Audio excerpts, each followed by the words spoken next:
Hello and welcome to Literary Notes, a podcast by the Washington Talking Book and Braille Library. I'm your producer, Nathan Ureta. How do we handle grief? What sorts of things can we do to cope with an unthinkable loss, especially when we don't feel like doing much of anything? With two of her books, Paula Becker provides an honest look at grief, how it affects us, and what we might do to move on. Becker is an author and historian who lost her son to opioid addiction, and she writes about this period of life in her memoir, A House on Stilts, Mothering in the Age of Opioid Addiction, and her guide to navigating loss, titled A Little Book of Self-Care for Those Who Grieve. She sits down with library volunteer Courtney Hudak to discuss these two books. Here's their conversation. My name is Courtney Hudak. I'm in the studio today with Paula Becker. Paula is a writer and historian whose books include A House on Stilts and A Little Book of Self-Care for Those Who Grieve. Welcome, Paula, and thank you for talking with me today. Thank you so much for having me here, Courtney. I'm very happy to have you. A House on Stilts and A Little Book of Self-Care for Those Who Grieve are, in different ways, both books about grief. Will you talk a little bit about what led you to write each of these books? So A House on Stilts has the subtitle Mothering in the Age of Opioid Addiction. And it is a story of what happened to my family when my oldest son, Hunter, became involved in drugs and alcohol and the way in which our family struggled during the years. Hunter subsequently was killed at the age of 25, not having to do with the drugs and alcohol. But I realized in the aftermath of his death that the process of being the family member, the mother of someone who's struggling with addiction, took me into a world of very intense grief even before his death. I wasn't calling it grief, I was calling it struggle or trauma or stress or fear. But what I realized when I was in the immediate after effect of his death was that no, that was grief too. It was a different kind of grief. So mulling that over and then deciding to actually write a book about the whole experience. Obviously, I wrestled with the idea of grief a lot, and I think it is important to me that parents who are going through any difficulty with a family member, but particularly a child who is struggling, that they feel empowered to acknowledge their own feelings and their own grief, if that's what they call it, or, pain. We're used to putting our children first. That's what good parents do. But we are also in the situation ourselves and dealing with it in real time. And I think that being able to call that grief or pain or fear, naming something is a really powerful thing that helps us to get a little bit of a handle on it. Was the process of writing these books, you've written history books as well, how was the process different? Oh, it was so interesting. That's such a great question because, of course, when you're writing, so I have two books about World's Fairs here in Seattle, big coffee table picture books, lots and lots of research, lots of interviews, lots of historic photographs. And obviously, you're spending tons of time in archives and libraries and on microfilm. So the research is very, very intense, but it's a matter of accumulating a lot of facts and then figuring out how to craft those into story. And then I have a book I wrote that's a biography of the author Betty McDonald, the Mrs. Piggle-Wiggle books, and The Egg and I. And that was also a process of a lot of research, very motivated by just a really intense interest that I had in her personally and her story and how she fit into 20th century literature and women's writing.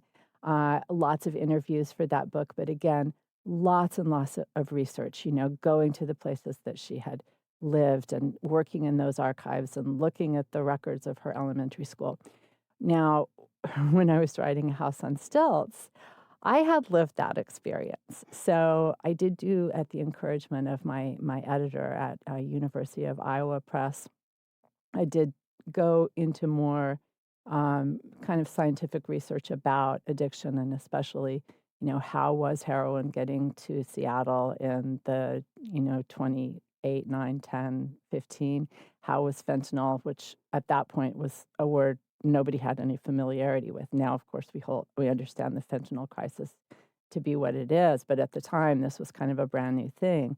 So I did do a little bit of research about that, but mostly what I had was things I had written down on scraps of paper. I had lists that I had made when I was talking to Hunter school guidance counselors, when I was talking to therapists, when I was talking to, you know, programs that I was trying to get him into. I had years and years and years worth of journals from when we homeschooled. In Washington State, you have to get your kids assessed every year if you're, legally homeschooling, which we were. And so I would keep just these like detailed records of, what Lily had been doing in brownies, and, Hunter was interested in blah, blah, blah, or fencing, or, whatever kind of science projects we were working on. And I had all that. And when I was ready to talk about, what the connective tissue between Hunter's young years and when he became, enmeshed in the addiction, I had to have some connective tissue. And so those books were my research, the engagement calendars that I had kept, so I could say, oh, my husband was working this many days that week, and that meant this happened and that happened. Even sometimes specifically what the weather was when certain things were happening.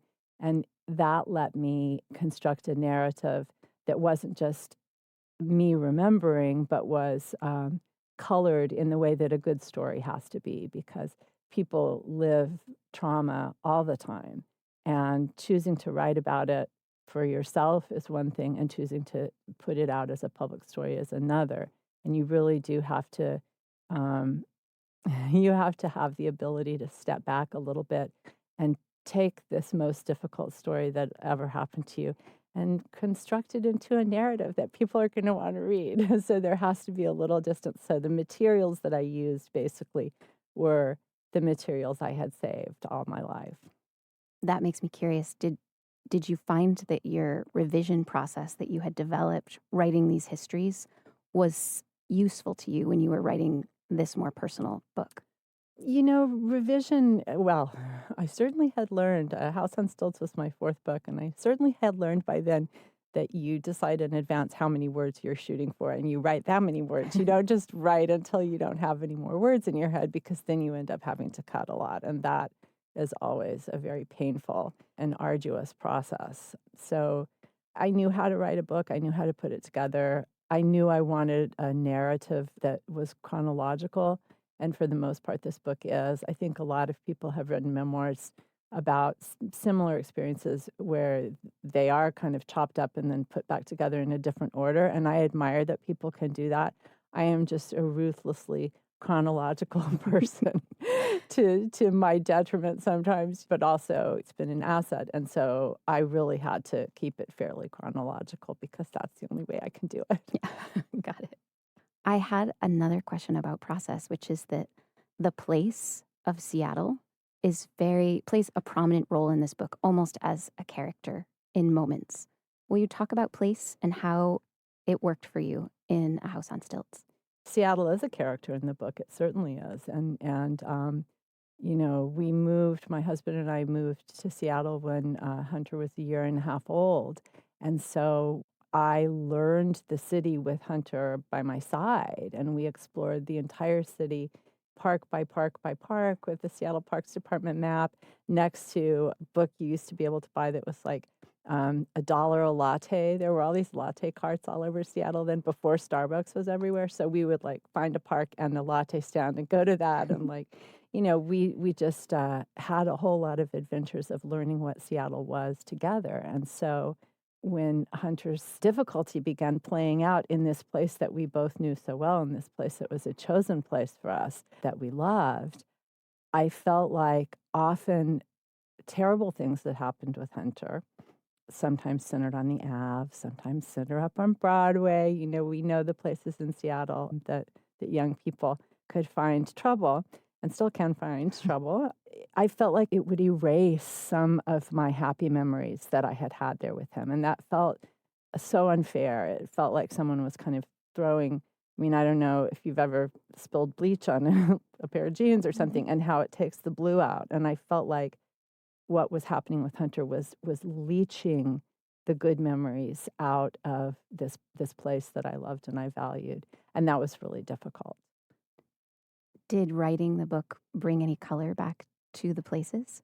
Writing the book didn't necessarily bring the color back to the places. I will have to say that Hunter's death and the aftermath brought color back to the places, because as I was mourning and as I was grieving, I was able to let myself think about that little boy Hunter, who I felt like the trauma and the struggle of addiction, I had to let go of that little boy in my heart, while Hunter was going through these kinds of things. And I mean, I have two other kids, grown, happy, 27 and almost 25-year-old. And I never had to let go of the little Lily and the little Sawyer, because they grew and that little person just became this little corner of them that I remembered.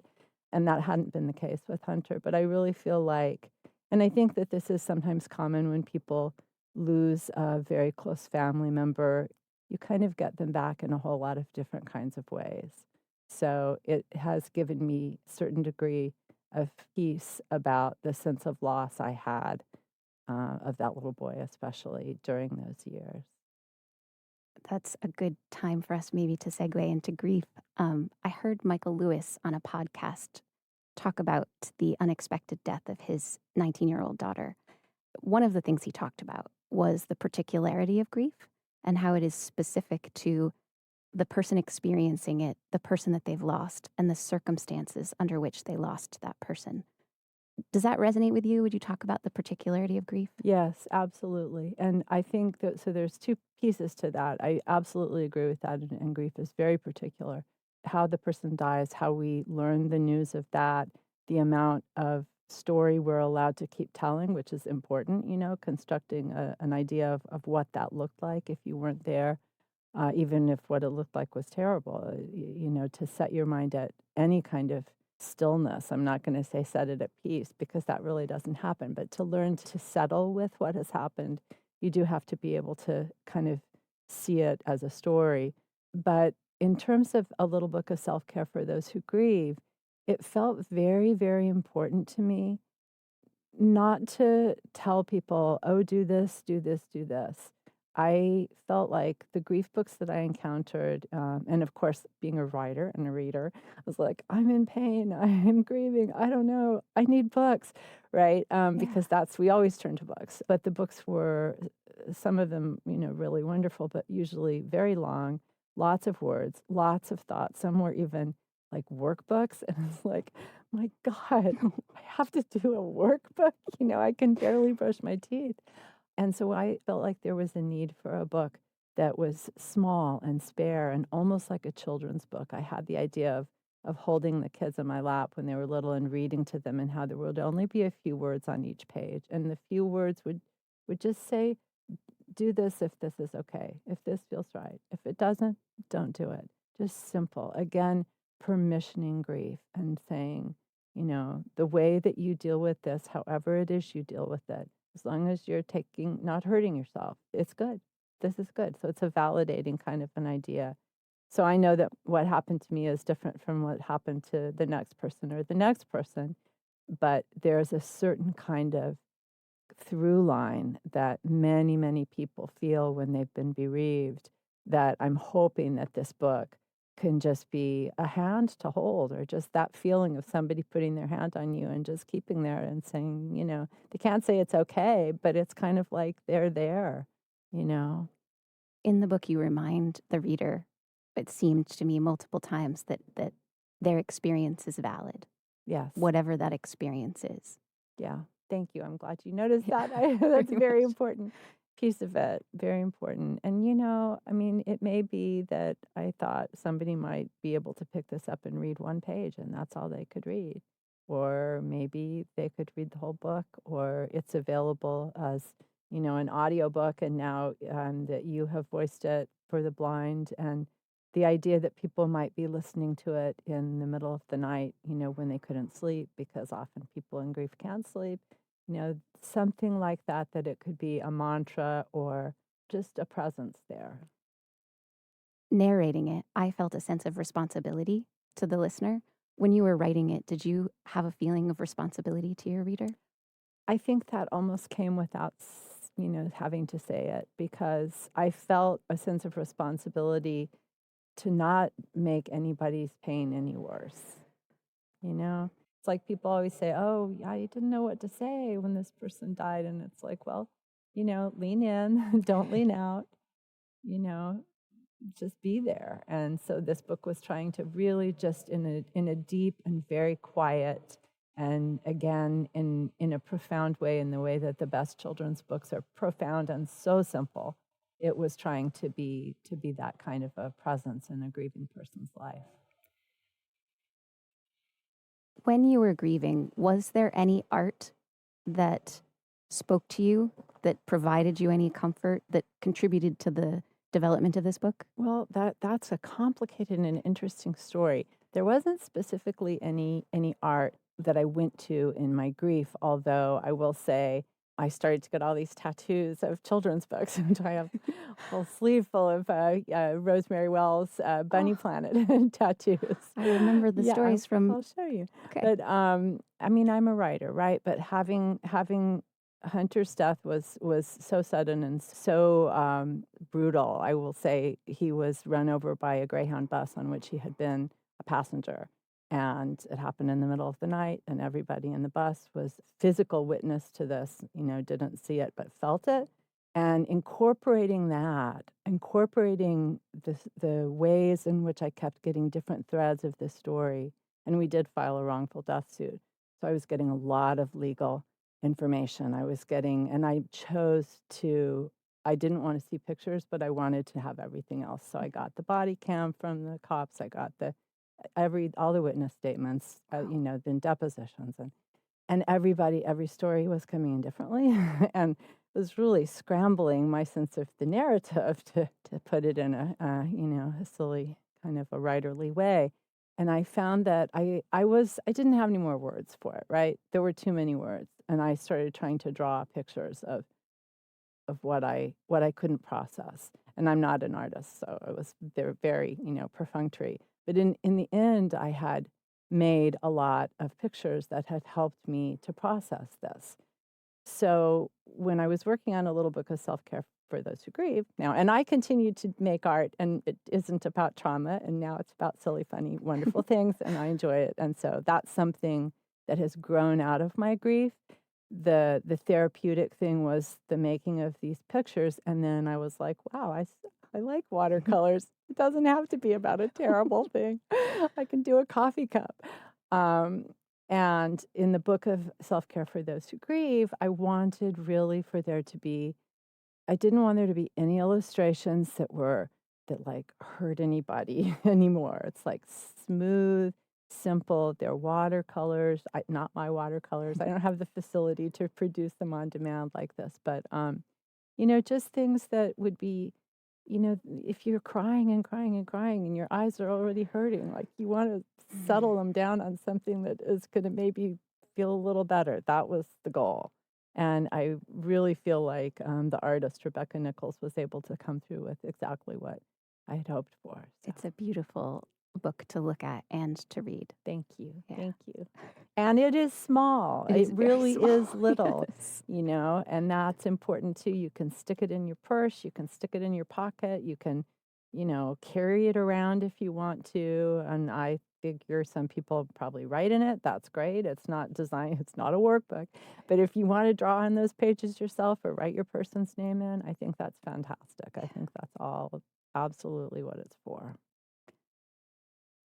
In his play, Rabbit Hole, David Lindsay Abaire writes about two moms who have both suffered the loss of a child. And the mother who lost her child first describes the grieving process as something that eventually becomes like a brick in your pocket. Its weight shifts over time. You always have it. You'll always feel it, but you're able to crawl out from under it. And so I wondered we're talking about this now, years later. Yeah. I wondered about your experience with grief over time. It's interesting. The brick idea, I got that. I was reading the other day, there's this woman who's written this really, it's such an odd idea, but it's so beautiful. It's sort of a cookbook that's about grief. It's not only just a cookbook. She's British. But she talks about how she is a young woman in her 20s and she lost her partner to cancer. She had been his caregiver, so it was different than a child, but still, um, that it's like you're lost at sea, and eventually you realize I'm not going to drown, and then eventually you realize if I roll over on my back when I'm tired, I can rest a little, and then eventually you realize you're never going to get back to that shore. Like that shore, that's getting there is not the goal. Mm-hmm. The goal is learning to swim and learning to see what you see and being able to be out there in that water. And for me, grief is more like that. And it's different at different times. Everybody will tell you, you're going merrily along and all of a sudden, wham, and you don't always know why. Sometimes you do. But, I think seeing, this is a day that's hard, and that's okay. And tomorrow might be hard or it might not be hard. And also, and I think this is a really important thing that I try to get through in the grief book. If you're having a day that feels a little easier, don't beat yourself up. Take that day. And then the next day will be whatever it is. I think the way that you address that sort of shiftiness of grief in the little book of self-care is really effective and beautiful. Good. Yeah. Thank you. You're welcome. I think the last question that I have for you is, we all find it difficult to help one another in these times of particularly painful stress. Was there anything that anyone did that was helpful? Or if not, or if it's more useful to talk about it this way, if you were with a friend who had experienced a particularly painful loss, is there something about your experience that would help you know what to do, what to say? It's very helpful for me when people who knew Hunter want to talk about him. Like, I never, ever went through a period where it was like, oh, don't say his name. No, And so there were a lot of people who had been family friends when he was younger who then we hadn't really been alone, around them as much as he was older and struggling. And then they just came rushing back, which was a real blessing after his death. And they would say, oh, remember the rubber rain boots, and remember how he and Ben would stomp in the puddles. And I loved that, and we might both be crying while we were talking about the rain boots. That was okay. And, I have another friend whose husband was killed in 9/11, and she was the person who I knew had experienced trauma to a person's physical body. Her husband was never found. And when I was really struggling in the first days or weeks to just process what had happened, I had her over. Well, I didn't have her over. I wasn't doing a lot of tea making we sat in the park. She brought me ice cream. Sat in the park and I said, Abby, I'm just having a really hard time dealing with the destruction of part of his physical body. And she said, yes. One word, yes. And that was actually one of the most powerful, helpful things. Everybody absolutely did their best. Nobody tried to make anything worse, but that was one of the most powerful things because it was acknowledging that, yeah, this was terrible. And there was no understanding it. And you just, like I am saying, have to learn to settle in a world in which this has happened, this exists. Both of these books seem to me very much examples of what you're describing. A House on Stilts is a yes, this is what happened to me and my family. And A Little Book of Self-Care is another yes, grief is complex. And yes, you can experience it in the ways that you experience it. Yeah. Did you want to talk at all anymore about the missions of these books? With The House on Stilts, when Hunter was first going through all of the addiction issues, there really were very few books out there for parents. David, now I'm blanking on his last name, A Beautiful Boy, came out like when we were in the middle of this. And that was one of the very first books about addiction. So as I was working on it, I thought, I just want parents who are going through this to feel less alone. And I'm not saying that our family was perfect, we we legit were doing our best, and we legit were like, there wasn't any big giant monster in the closet that was like, oh, but that might be the reason. There was no reason this was happening. And I think that now we understand that it happens to everybody, and there's a lot more compassion around the whole idea of what addiction does to families and all of that than there was, when I was working on this. Hunter graduated from high school, or he got his GED in 2010. So we're talking about, now more than a dozen years ago. But so I wanted it to be a hand for people to hold. And I have gotten a lot of validation from people who've read it, who have found it very helpful.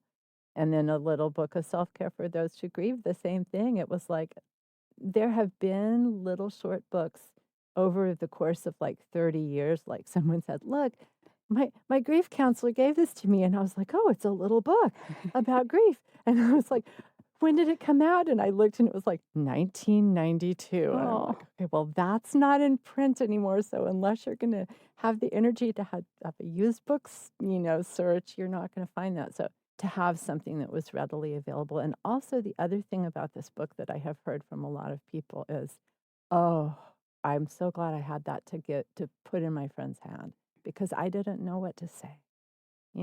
I could give them flowers. I could make them a casserole. Those things are good. I could write a card, but I didn't know what to say. And I had this book, and they said it helped. So that's good. It is really good. Thank you so much for being here today. It was great to talk to you. It's great to talk to you too, and thank you for voicing these books. And I'm really proud to have them available in this way. I have been speaking today with Paula Becker, the author of A House on Stilts and a Little Book of Self-Care for Those Who Grieve. Thanks. Thanks. A House on Stilts, Mothering in the Age of Opioid Addiction, is available in our catalog as an audiobook with the class ID DBC 15699. It will be available as a Braille book soon with the class ID BRC 10955.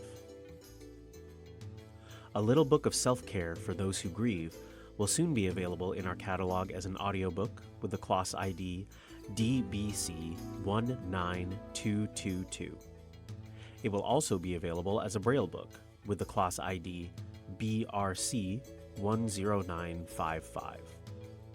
We'll let you know in a later episode when these will be available.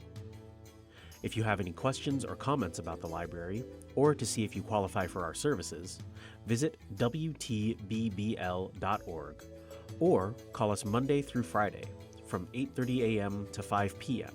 at 206-615-0400 or toll free at 800-542-0866. This episode of Literary Notes is a production of the Washington Talking Book and Braille Library based in Seattle, Washington. I'm your producer, Nathan Ureta. Thanks for listening.